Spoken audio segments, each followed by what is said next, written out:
Então, quando nós aceitamos a palavra de Deus, mas nós passamos a selecionar aquilo que nós aceitamos como palavra de Deus e a parte que nós achamos que não é a palavra de Deus, nós estamos o quê? Nos tornando o quê? Juízes da palavra de Deus.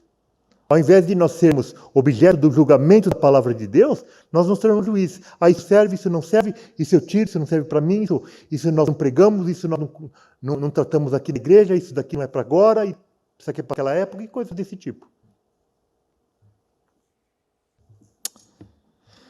E nós temos então essa posição, né, que foi adotada então pelos reformadores, que eles trouxeram novamente para a igreja, e nós somos alcançados nos dias de hoje. Somente a Escritura e toda a Escritura. Nós não fazemos a seleção daquilo que é verdade e daquilo que não é.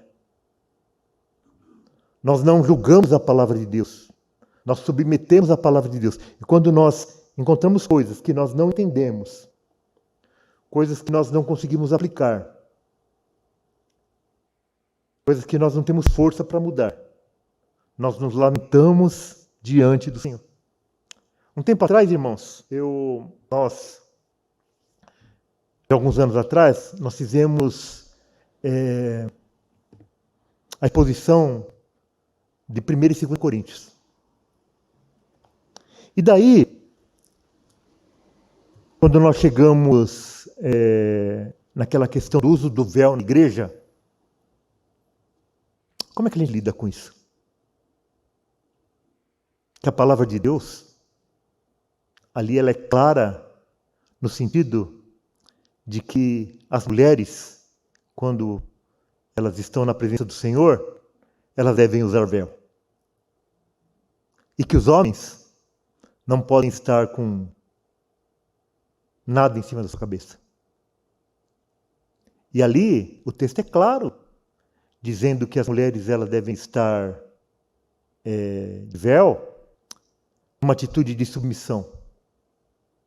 E que as mulheres fazem isso porque elas estão sendo observadas pelos anjos. Daí vem os pregadores e falam assim, não, mas aquilo é porque a cidade de Corinto era uma cidade onde tinha uma cidade portuária, que recebia pessoas de todas as culturas, e lá tinha as prostitutas, e as prostitutas raspavam a cabeça, e elas começaram a se converter, começaram a frequentar a igreja. Então, para que não tivesse esse preconceito, e as pessoas não começaram a falar, olha as prostitutas lá, então todas as mulheres colocavam véu, para que aquelas mulheres que estavam carecas, que haviam se convertido, não aparecessem e não causassem escândalo na igreja. Onde que está isso na Escritura? Isso não está na Escritura. Então o que a gente faz com isso? A gente obriga as irmãs a virem de véu na igreja?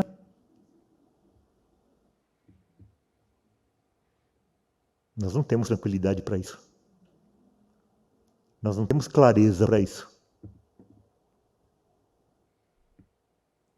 Mas nós vamos distorcer a palavra de Deus por causa disso, porque a gente chega à conclusão de que a gente não tem força, a gente não tem clareza, a gente não tem certeza. Então, ao invés de nós, humildemente, nós nos humilharmos na presença de Deus, Senhor, eu não sei o que fazer com isso. A gente pega e fala, não, isso é bobagem, isso é para aquela época, isso aqui é para aquela cidade. Não é nosso papel fazer isso. Então é por isso que lá naquela pregação, tem até no nosso canal do YouTube lá falando sobre isso. Nós concluímos assim, irmãos, nós não sabemos o que fazer com isso. Então só nos resta falar o seguinte, se alguma irmã sentir no seu coração que deve vir à igreja de véu, que venha. Tenha liberdade de vir. Só que não julgue aquelas que acham que não deve usar. E aquelas que acham que não devem usar, não devem julgar aquelas irmãs que acham que devem usar. E pronto. E nós nos humilhamos na presença. E tantas outras coisas, irmãos, se nós encontramos algumas situações que a pessoa nos procuram e a gente fala assim, olha, o que está na palavra de Deus é isso. É só isso que eu tenho te falando. Eu não posso fazer nenhum acréscimo além do que... É isso que está na palavra de Deus.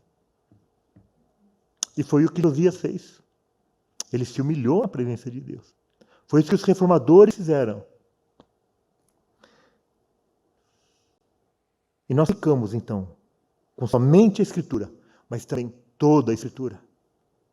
Nós não anulamos parte das Escrituras, daquilo que nos convém, daquilo que nos faz bem. Lutero disse assim: qualquer ensinamento que não se enquadre nas Escrituras deve ser rejeitado, mesmo que faça chover milagres todos os dias. Então, milagres não é sinal de que Deus está falando, de que Deus está agindo. O diabo também tem os seus milagres.